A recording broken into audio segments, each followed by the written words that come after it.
Welcome to martialartsnow.com. I am Pedro Bennett, the CEO of martialartsnow.com. Today's date is November 22nd, 2015. And today's guest is Coach James Keating from Knife Coach. Welcome, Coach Keating. Hello, Pedro, and thank you for having me. Yeah, I would like to thank you for agreeing to be interviewed. I think that you have some very interesting material to present, and you have a outstanding background that I think our listeners need to hear about. Right on. Thank you so much, and I'll share what I can with the people out there that are interested in hearing what we have to say, and also in support of many of your endeavors as well. I thank you for your support. Okay, let's get started. Let's say, if you would, tell us about your training and your system. Well, the Comtech system is really based upon the 12 areas of Kala Badman. And so we have, single, double weapons, edged weapons, impact weapons, empty hand, flexible weapons, flying and projectile weapons. We have so many classifications, and they're all under these 12, what we would say, modules. And so those have guided me pretty strongly.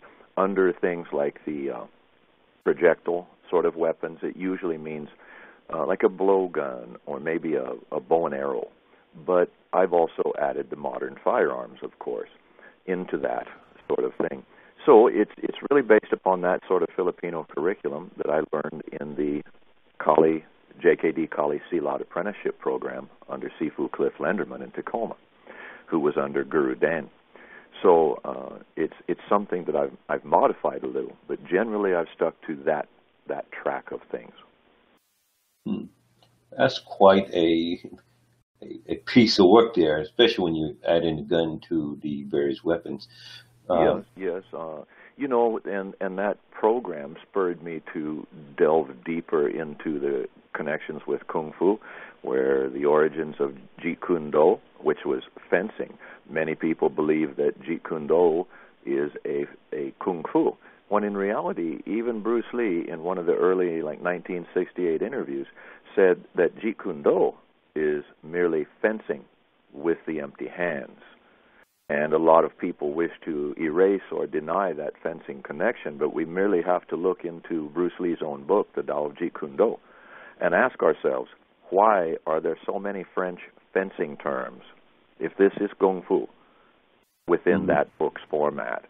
Why the international language of fence is the French language.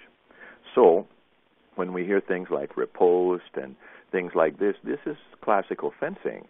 And so Bruce Lee, in telling the truth back in the late 60s, people now have obscured that into a form of that Jeet Kune Do is really just Wing Chun. Not really.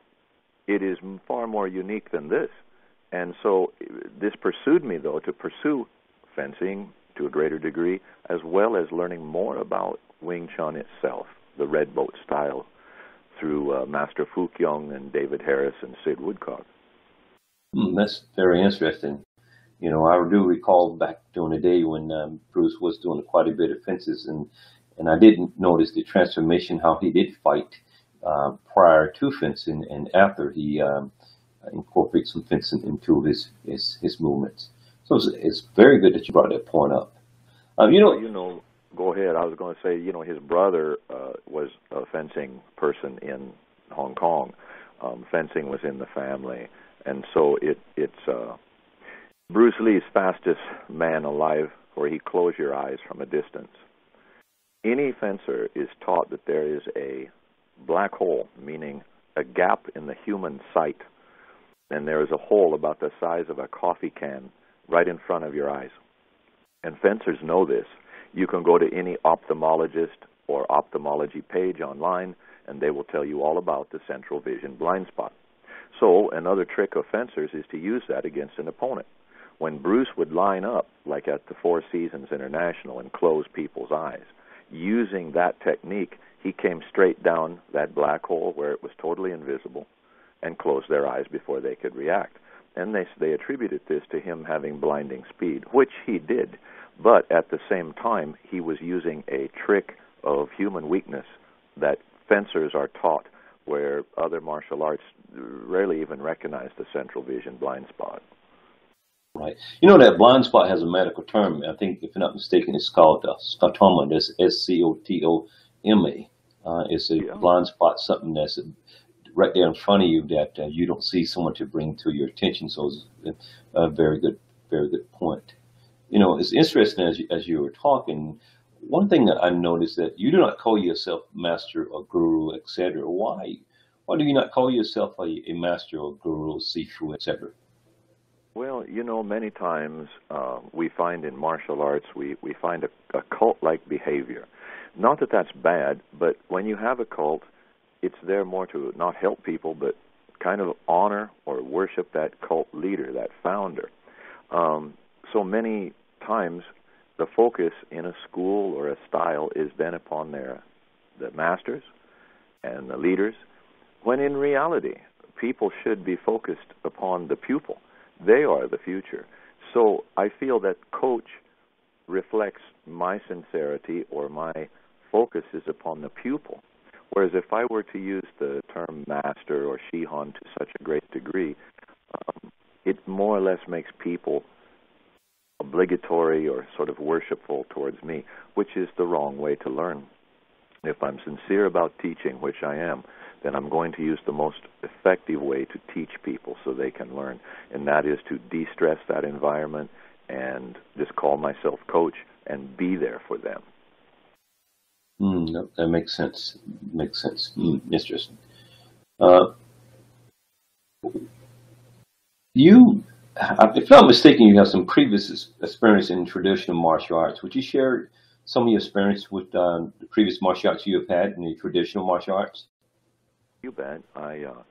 For years, like 25, 30 years, I practiced Okinawan Goju-Ryu in various forms, you know, under various teachers while I was learning and moving up through the ranks. I loved, when I was doing those sort of arts, I really loved Goju-Ryu. Then I sort of migrated, when I started living in Phoenix, I connected with Tom Connors, who ran Traco International in Phoenix.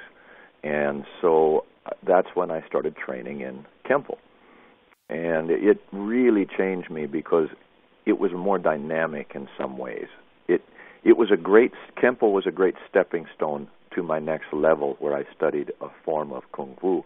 And if I hadn't have had Kempo, I feel that I wouldn't have been able to make that jump as easy as I did. So I also studied in the process Judo and Aikijitsu. I tried to get as much training and information in my mind as possible, see the similarities, and then kind of get them in an amalgamation to where I could use all of them effectively and see where they came from and what they were about. It was the great Ed Parker who told me once, sitting in the office at Skip Hancock's school in Spokane, Washington, he said, Jim, forget about masters, forget about styles and culture, just study human motion. And I really took that to heart and did that, because then you know about dancing, you know about martial arts, obviously, sports, and just about anything else involving human motion. And that has been a great study, and it has helped me to really step up and become the teacher or the practitioner that I am today.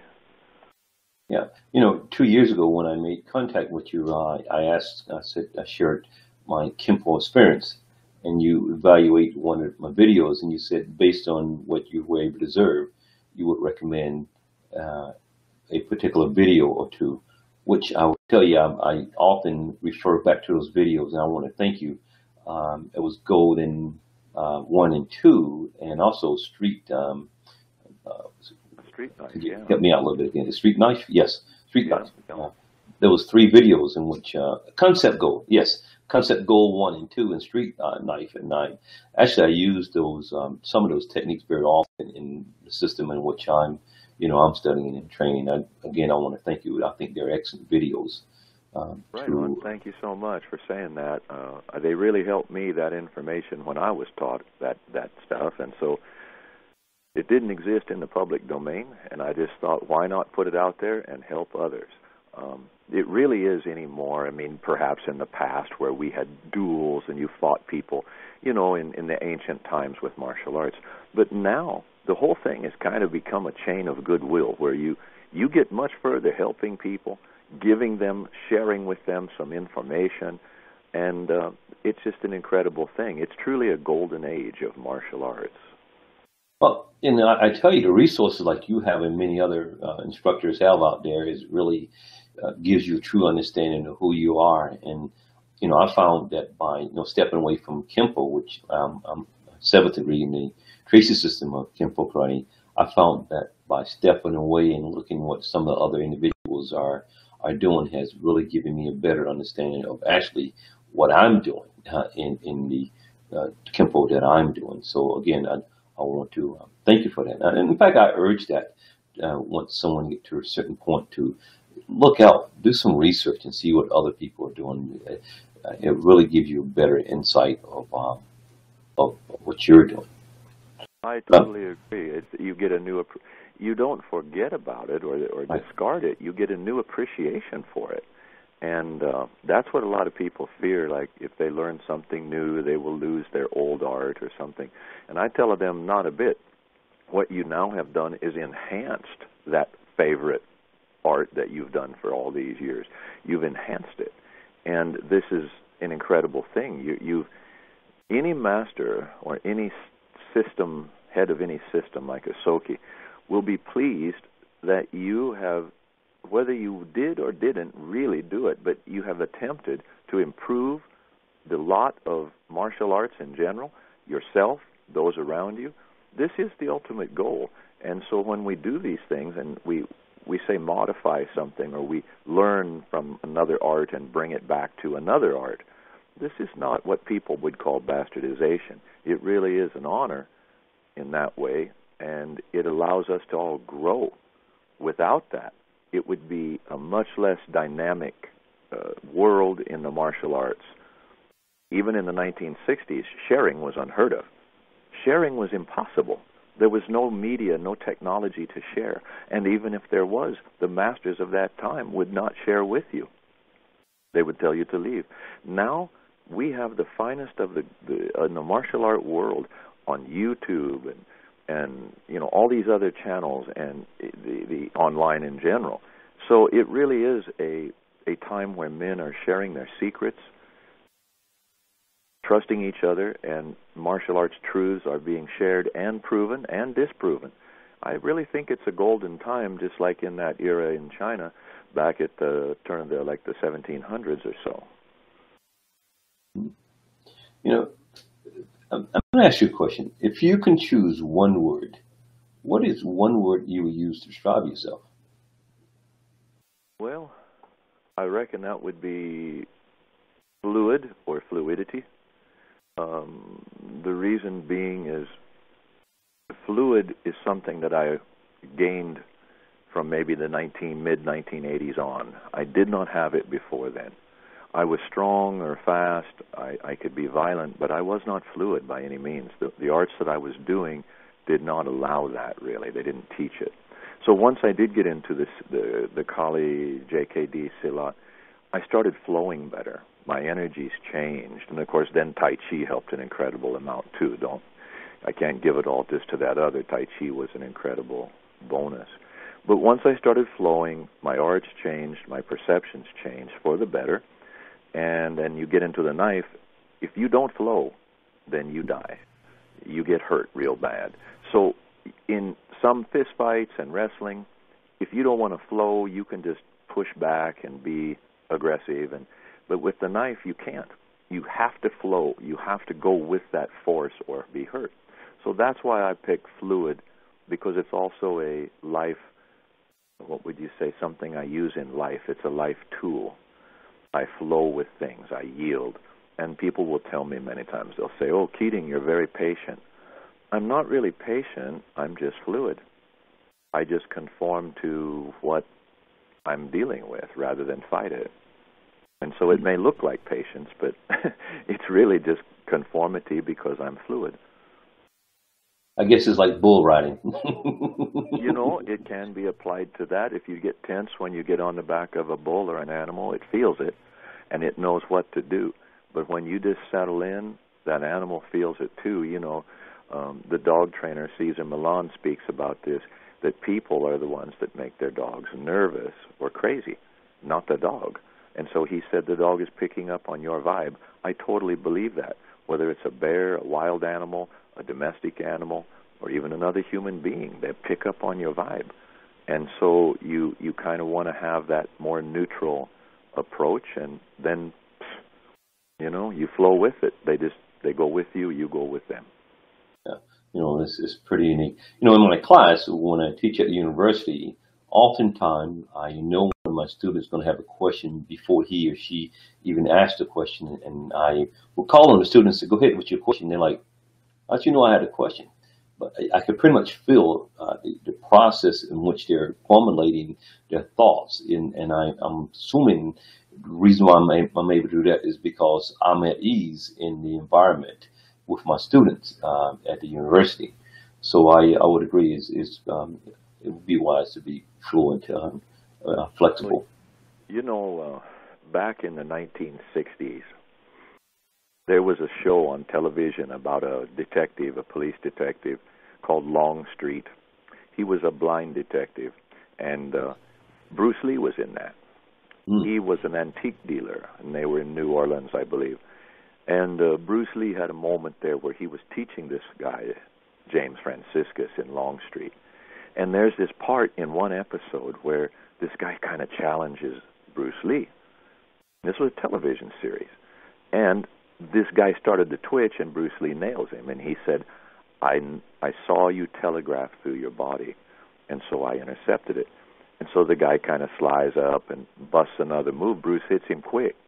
And he said, how did you get me this time? He said, this time I sensed and read and intercepted your intent, not your physical motion. This is almost at a psychic level to be able to intercept that. See, and all internal arts, they say, this is a saying for all internal arts, that they will start after the opponent, but they will arrive before him. And so this is an exact thing. The only way to do that is by sensing intent. Like you sense the student's question, you sense their intent, and you intercept that. You intercepted those thoughts from the student. You go, bam, what's your question? Well, you do the exact same thing with the Jeet Kune Do training, and you intercept that intent that I think I'm going to hit this guy. And just as that thought enters their head, they're hit because you intercept that intent. And people say that doesn't exist. It exists. It's just a higher level than what most people are used to dealing with. Yes, I'm a believer. I'm a believer. You're doing it. Yes. Just like me, you're actually doing it, and you just take it for granted. But believe me, a lot of people can't do it. They'll call this on that and say, you can't. It's just because they hadn't experienced it.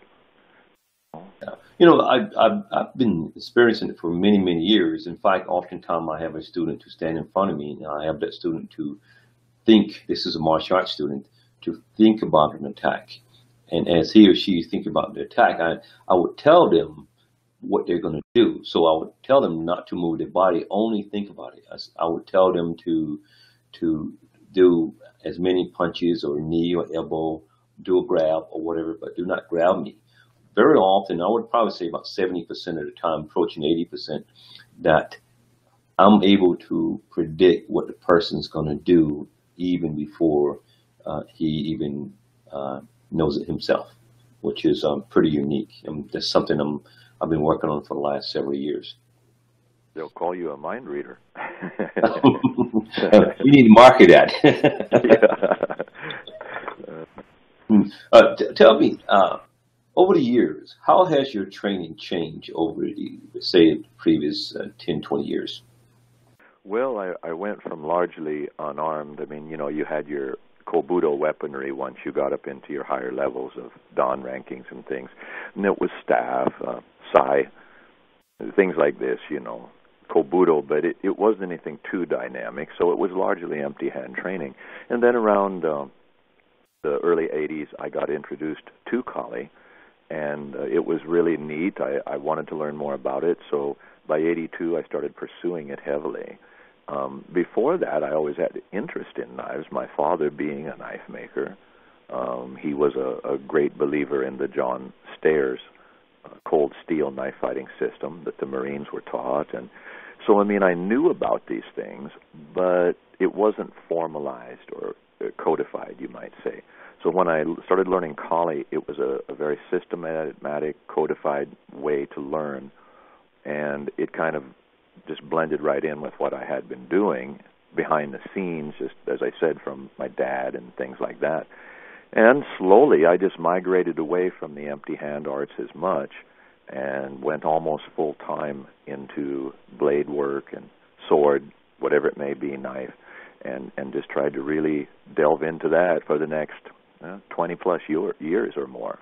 And here we are today, kind of. And eventually around, I would say 2005 or so, I started really digging back into my Kung Fu roots and really going back and polishing up many things. So I've gone through a little phase here of the last number of years where I've been focused on the empty hand again and less on the blade. But I think in the general public's mind, I am the knife guy or the Bowie knife guy, even though I may be able to write or use a pistol well, do a good class there, or anything else, but I'm just kind of stereotyped into being that Bowie knife guy, which is okay by me. Yes. You know, I know for a fact myself with Bowie knife, I mean, most people have a Bowie knife in front of them. They will think twice about some of the, I guess, the knife techniques in which they'll learn, because oftentimes people will start training with a small, short knife or blade. But once you have a nice long Bowie knife in front of your face, you know, fear sometimes kicks in. So I would say, that you have a blade like that slashing or coming at you, you know, because if you don't understand distance, and as you stated before, as Bruce was talking about, finding that blind spot, intercepting the angle, controlling, like you would say, the femur, you know, right. the forearm, the elbow. The humerus area, the humerus, the upper arm, yeah. Yeah, if they're not familiar with that, they will find themselves in a lot of trouble, because there's quite a difference between the two. Yeah, Yes. yeah, I agree. You know, the Bowie knife, when people tell me that it is just like any other knife, it is not. A vehicle like a car, like a van, is a square box on wheels. Then you have Ferrari, Corvette. They're very streamlined. They're more like an arrow on wheels. And that aerodynamic aspect really adds to their performance. Even if they did have a big engine and all that, if they were built like a box, they would be very less aerodynamic. So when we speak of design, we merely need to look at automobiles. The designs there speak for themselves. The same for knives, but people don't understand that the Bowie, its weight, the way the weight is to, when we speak of a car, many times the engine is in front or in the rear, or in some rare cases, they are mid-engine, where the balance point is mid. So a place where you place the heaviest part of the vehicle, the engine, affects its performance or changes it. So when we put more metal in one place and less in another, this is weight configuration. And the Bowie, being configured the way it is when people say it's no different than any other knife, it's incredibly different. And the damage that it does is incredibly different. So this is why people fear the Bowie. Anyone who's seen it in action is because it just seems to have such a greater effect than what other knives do. And it is in the design. Well, a lot of people don't realize that a Bowie knife would cut through bones, and it's like, you know, we're not talking about just cutting flesh. You know, we're talking about hacking off arms there with a knife as sometimes large as a Bowie knife, and like you say, with that weight in steel was like, very, very dangerous. But nevertheless, it's a very, very nice, beautiful weapon and to train with. Yeah. Yeah.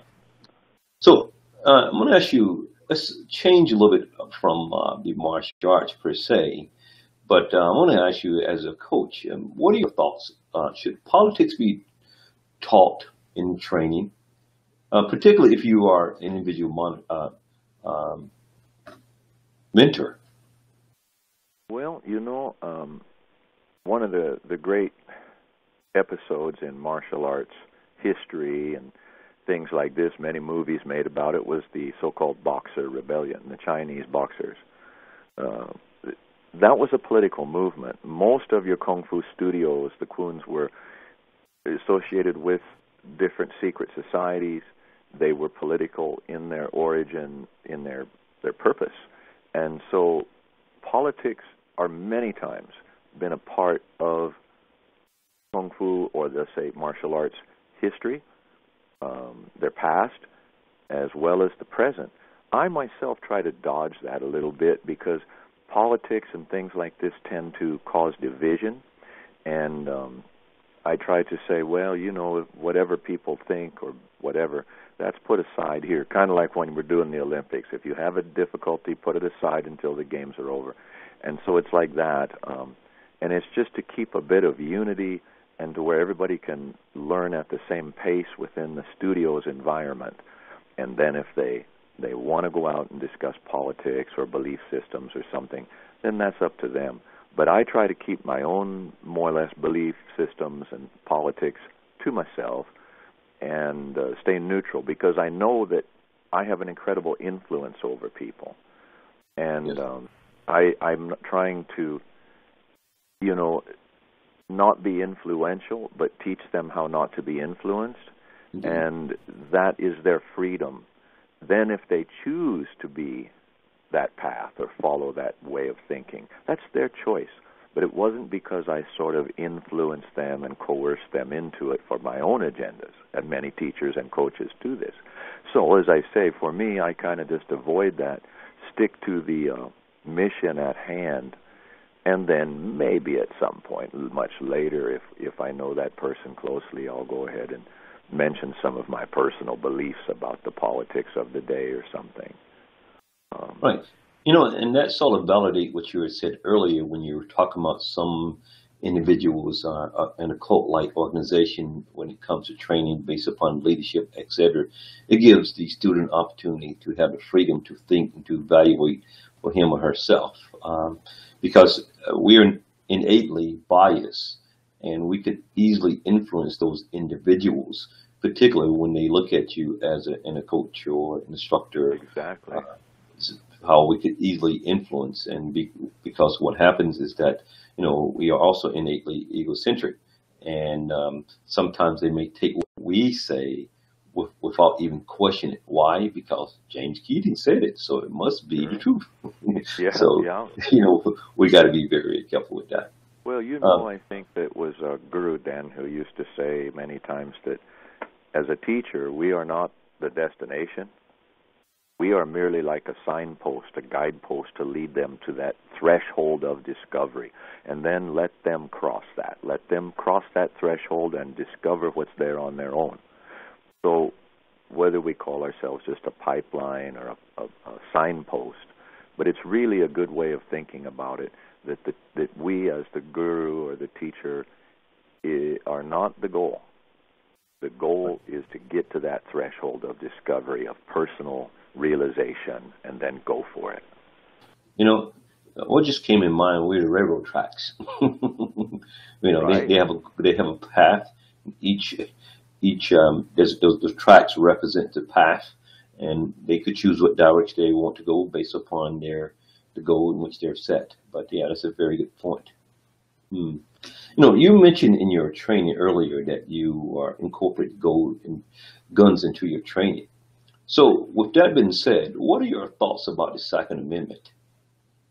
Well, right now there are so many firearms out there. I obviously believe in firearm, what we would call responsible, safe, sane firearm ownership and use.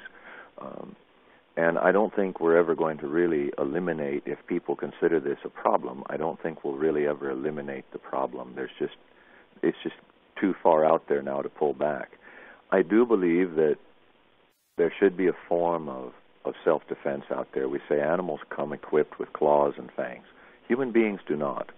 So it's important that we have something with us to more or less see to our, not necessarily for fighting, but just to see to our own welfare and survival, whatever it may be. And so I really think that either a knife or a gun or something, that everyone should have some sort of tool or implement upon them that serves these purposes of survival or even perhaps combat if it comes to defending oneself. I was trained by John Farnham and his wife Vicky back around 1989. I got certified as a firearm instructor there, and that was at the bodyguard school in Aspen. And I never regretted it. I always felt that I was good with a pistol or any firearm because I was raised with them. But after I went through that program, I learned how much I didn't know. And when I came out of there, I was 3 times better than I ever thought I could be. So, again, seeking out, humbling yourself, and going in as a pupil is a real critical point in our constant evolution that we should be seeking and undertaking. And it changed my life. And it absolutely gave me the skills of an instructor, and if I had to use it, the discretionary, judgmental skills in the tactical sense in the field where I could employ the firearm correctly, wisely, and all that. So it's something I think everyone should do. If everyone had the opportunity to train under a great master, whether it was in Kung Fu or particularly like John Farnham, there's other greats out there too. I mean, I was in the Masters of Defense program with Masad Ayub, and there's many people out there that are skilled. If they could get under their tutelage, even for just a week, it's life-changing, and they would no longer see the firearm as the villain here. It's a bad way of thinking these people have that are against the guns, and of course the bad people using them. My advice when people say, "What's your, about all this gun violence? What's your answer?" If everyone had guns, I mean, right now the Paris shooting is in all the news, and there's this internet myth. I don't really know if it's real or not, so I'm telling you right now I can't verify it. But they say that the reason those hitmen that came into that Paris club were killed was because of a bunch of Colombians that were in there, drug lords, who refused to not be unarmed. They were all armed with pistols, and they killed them. So, like this, that's what I'm saying, is if everybody had guns, even men and women, and it was just like wherever it is, I forget it is, Sweden maybe, Switzerland, one of them requires, that you have to learn and have a gun in the house. I think if everybody did this, there would be less headaches. If everyone had a gun, we could solve this. But where some are for it, some are against it, I think it's going to be an ever increasing problem. But I guarantee you, if everybody had a gun, all this craziness would slowly dwindle down to almost nil. And they were all trained properly. I think it would be incredible. What's ironic? I'll tell you, I'm smiling as you're speaking because I'm thinking of various situations. Months back when we had a lot of shootings in the U.S., many of the police chiefs were saying, no, we got to get guns out of these people's hands, et cetera, et cetera, et cetera. And now what's so odd now is that, we having, police chiefs from our Washington, D.C. and various other large cities now saying that, if certain things are going on, like these terrorists, they encourage Right. citizens to get involved. And that's just echoing what you just said, is that we, in many situations, driving down the road, or particularly being in certain parts of the country, individuals have guns, and a lot of crime you're just not going to see. If we look at what's going on in Chicago had one of the strictest, state has one of the strictest rules, laws related to guns, but yet still they have a very, very high crime rate as it relates to violent crimes. So that's really something that we really need to explore. Yes, that's true. It's sometimes, like at the Bodyguard Academy, it was posed to us, you're going to break the law sometimes, willfully. And let's say, you go into an establishment that says right there, alcohol is served on these premises, you cannot carry a firearm on these premises. Well, if you don't, you and your client could be killed. But if you do, you're breaking the law. What are you going to do? Will you leave the gun in the car and take the risk of all being killed, or will you carry the gun? You will carry the gun, of course, and break the law, because that's a misdemeanor. They'll slap your hand and fine you $500, and you get your gun back. You don't even lose your gun. But if you don't have the gun and you're killed, well, end of story. So it's there are times, because of the way our world is set up, that we willfully have to sort of cut corners, bend the laws in order to do this right. But if we don't, then the other side of it is usually far worse. So we learn how to bend the laws and still sort of, keep it cool. And the gun people have to do this quite a bit many times. And again, if you don't, the other side of things is far worse than going to jail, because then you'd be dead. So most people will go ahead and take that chance, unfortunately. But I just think that the full firearm thing is way over-regulated, and I just think if people became more familiar with them, made them more, there would be some tragedies, people doing stupid things, but it would soon work out in less than a decade. I predict 5 years, and all the bugs would be out of the system. And we'd be back to 1956, where even children, people had guns, 1940s. None of this stuff went on. So when people are familiar with weapons, the violence, the accidents decrease. But now that we have mystified them, made them illegal, and on and on and on, we have nothing but accidents and crime and crazy business with them. Because this is the human nature, anything that is taboo, you can no longer have it, just like prohibition, banning booze. Everybody wanted booze. Even people that didn't drink, I got to have a drink. It's because they were busting the law. They loved it. So whenever you ban anything, it turns ugly. You bring it back, and it takes the fun out of it. So I really believe we're on the wrong track, but I do support Second Amendment, gun ownership, and everything else. And I think people, if they were to do anything, buy a gun, buy a Bowie knife, put it in your house, grow a pair. Yes. I was going to ask this question. What is harder to do? Is it to drive a car and to understand the laws of the street, or to learn how to use let's say, a handgun? Well, I think it's far easier to learn to learn to use a handgun and the discretionary ways, judicial use of it.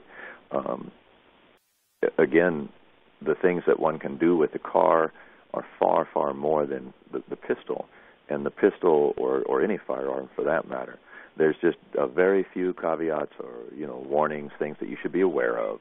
And once you have that down, which goes back into your gun knowledge and gun handling skills, then you can start working on your speed, accuracy, and those skills, and and just keep adding from there. And at that point, then you can build on those things, and that is really cool. But you have to have those initial gun handling skills, that whatever we call them, safety and things like that. And we call these hunter education courses for the kids today, but it's not enough. Those things, while they may be okay for just general hunting, I think it should be a bit more intensive, cover the tactical look at things, and get people thinking correctly again about what firearms are for and how they work. If this were to occur, I can't imagine this now, but throughout my high school days, I was on the rifle team and pistol team. They had ROTC on campus, so I was in the officer candidate training school. I was on the rifle team, the pistol team, and imagine that, having guns on a high school campus today, to where you learn to take them apart blindfolded and things. This was part of our normal classes, and that's how far things have changed. If we went back to that, I guarantee you the firearms would be demystified. There'd be less crime. Truly. Yeah.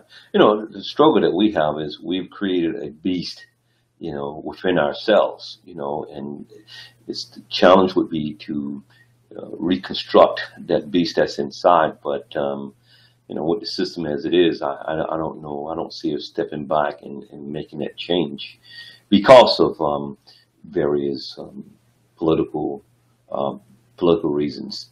And I agree with you. Back during the day, I remember the freedom that we had, and to harm someone. I mean, it was rare that you would even see that. I even drove as a high school student. I drove a school bus for elementary kids and middle school kids, even at the age of 16, 17 years old, back during the 70s, etc. So things has changed quite a bit.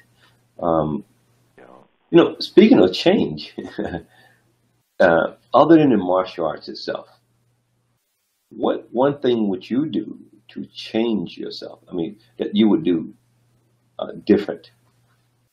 I think that I would probably seek out and learn more in my younger years about financial investments, about the stock market, things like that. I didn't have much training when I was young going into the world, the job market, on how to handle money and, what was smart, what CDs to invest, what stocks. It was always kind of a mysterious area.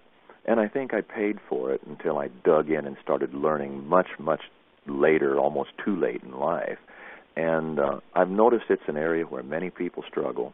And so I really wouldn't redo too much about my martial arts or my personal life, but I think I would have liked to have more knowledge in that area on managing, handling investments and things like that.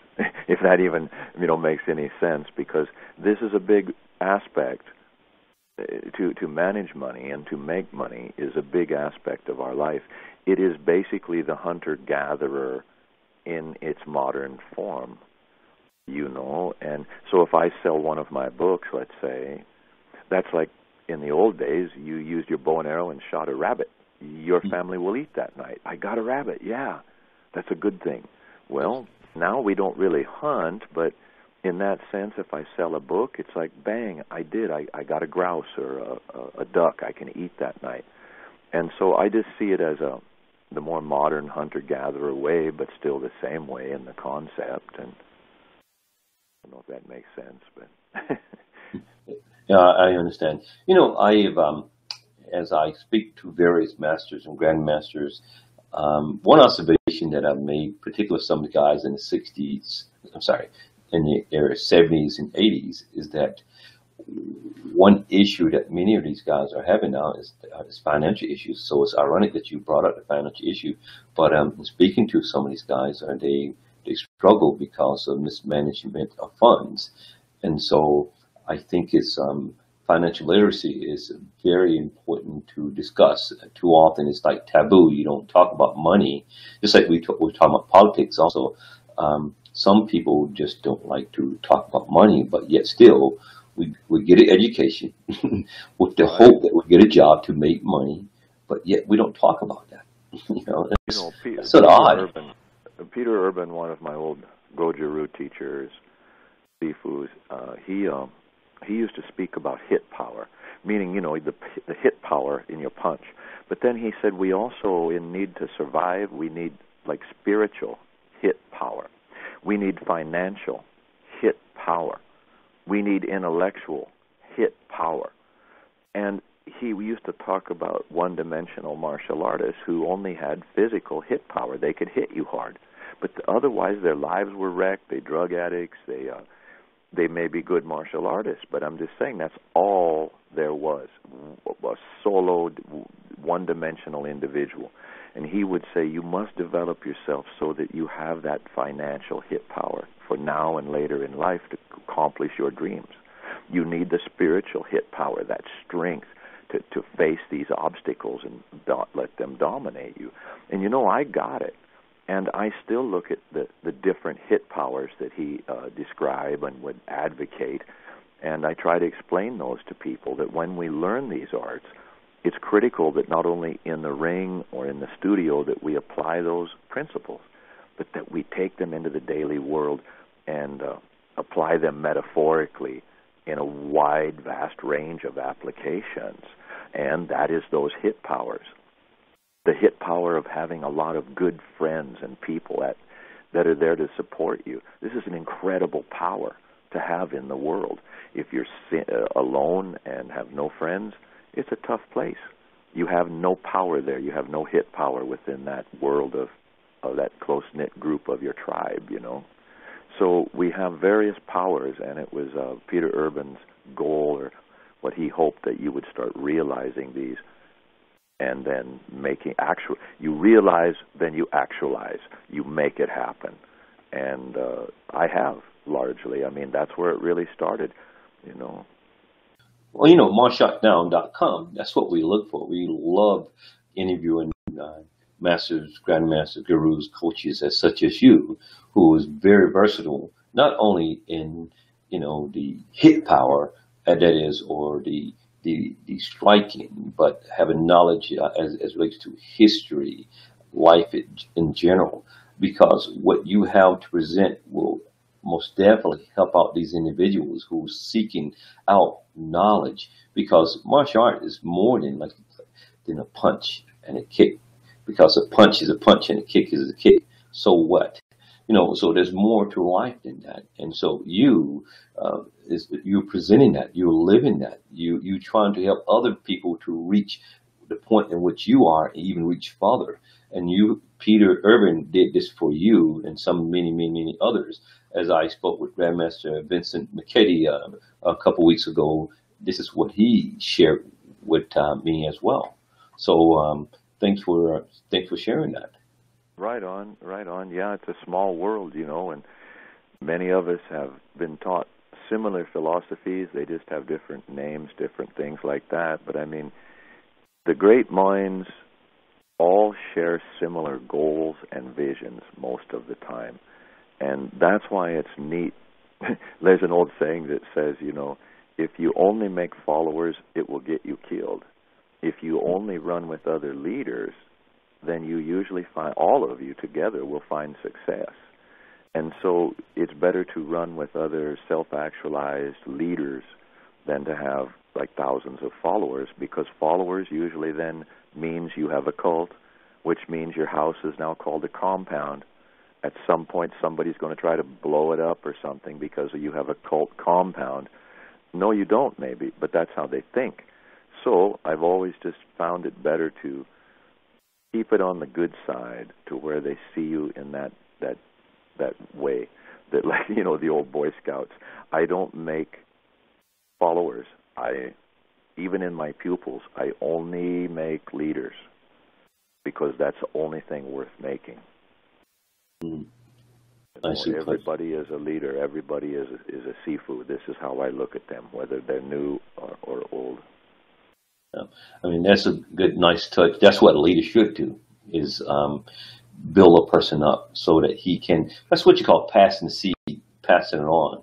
You rebirth. I would say rebirth. So that's what we're doing. That's what you were doing. Well, you know, Tony Robbins, the great, you know, speaker, and he puts it together, you know, to empower people. And I see this is something like Peter Urban again would always teach, that many times a teacher ends up being somewhat of a therapist, a confidant, and you then empower people, not just through learning to fight, but you give them the confidence to go into the world. It changes their life in the better way. So I see it as an empowerment program, every bit as much as a martial or tactical. Right. You know, even within the doctorate program I attended, ABD, all but doctorate, all but dissertation. What I was able to extract from the program is this: a leader is an individual who asks the question, "What can I do for you?" There you go. He's or she is the one who helps to water the plant, helps to move things around so the sun could shine on that particular individual or that plant. That's what a leader will do. And again, that's what you're doing. And many of the grandmasters and masters I've spoken to, they've done the same thing, is that they've watered the plants. They're moving things around so the sun could shine on the plant, for that person could grow. And to me, that's fulfilling to see these individuals doing that. I agree. I think that's really the true path, and it's always been the way, whether we say respect for life as a fighter, respect life, and demonstrate that in your teachings and the way you do, have some compassion, or whether we just see it through, everyday stuff, not just within the studio's environment. But I mean, it's so true, and I think helping people is the highest path. This is part of the Sundance teaching as well, is like in the Native American Sundance tradition, is it's about helping others. You may sacrifice even yourself, some of your own blood or well-being, since you are strong for the welfare of others, and hopefully send that energy to them. And this is something that a lot of people don't quite understand at times, but really that's what it's about, again, is helping others. The way to personal power is often from the help of another, and the way to even higher power is by helping another, passing it on. And that is called balance. That's called balance, because you become too heavy if you don't let it go. Yeah. You work on a lot of projects. I know that you published several videos, and I think you have some books out as well. Tell us about your latest project. What are you working on now? I've been working on a sub-hilt knife, a sub-hilt fighting knife called the Kodam. It is the latest thing. I've hit a few snags, like all projects, but it was a trilogy, and it was supposed to be 3 knives, all of them similar, but each individually unique. And I like doing trilogies, and so this was I haven't really gotten much further than the first part, the first half. I need to make 2 more units, but I'm very pleased with how this came out. This was made by Robert Newton in Spokane, Washington, Newton Knives, and it's really an incredible unit. I'm usually happy with my projects, what I do, but this one made me really happy, and that means I brought it in right where I wanted it. So I can only tell people that, there is a little bit of a time wait on these, but at the same time, they're well worth it. And, of course, then I did a couple of new DVDs. We just did one on Bowie knife. I and Pete Couts, and Pete has one coming out that's real dynamic, a 5-module method that is pretty universal in nature, that I think is just incredible. I think it's really going to help people that take the time to look at it and invest in it. It's quick to learn. It's highly effective. I'm really excited to see that come out. So a couple of DVDs and a knife project. I can't wait myself, so count me in. Right on. Count me in. If someone wanted to get in contact with you, what is the best way to do so? They can get hold of me through my website, www.jameskeating.com, or by just giving me a call at 541-938-3451. Even if I'm not here, if I get the message, I will call them back. And I would love to hear from anyone who has a question or curiosity about a product or something like this, or anything that you and I have discussed tonight. I went to your YouTube channel, just browsing. I think you have up, about 28 clippings. So if anyone is interested in seeing your ability or your skills or what you're doing, I mean, I'm sure they're welcome to view your YouTube. They can see your YouTube via your website, jameskeating.com. But I took a peep at your YouTube channel, and you really have some nice videos on there. A lot of good material. Right on. Thank you so much. It's diverse, but when people say, how does this all fit? Because there's bullwhip, there's a wooden dummy, mukjong, there's like elbows. People say, where does this all come from? We go back to the 12 modules, the 12 areas of Kali Badman. This is all contained within that. So most systems, as we know, they do not have such a wide spectrum, such a wide range of play. This does. It's also very universal in nature, and that is unique. It's universality. So that kind of is reflected in that YouTube page, as you say, and that's why. Yeah. Okay, we've come to the close. Coach Keating, I really want to thank you here at Martial Arts Now for allowing us to interview you. I am very confident our audience gained a lot of knowledge about, I would say, the knife, as well as yourself. And I really want to thank you for sharing. Master Bennett, I appreciate that very much. I appreciate being on the show, and your good heart and sharing attitude is impressive. We need more of that in the martial arts and less conflict. And it's just been great talking here, and I hope the people enjoy it. And as you say, the number of years that we've known each other have been fairly dynamic, and I hope that we can only keep producing the best things like we have always done when we're together like this. And I really want to thank you for that. And you heard it here on martialartsnow.com. I'm Pedro Bennett, CEO of martialartsnow.com, and you just heard the interview with Coach James Keating. And tune in for the next time. We'll be back soon. Thank you.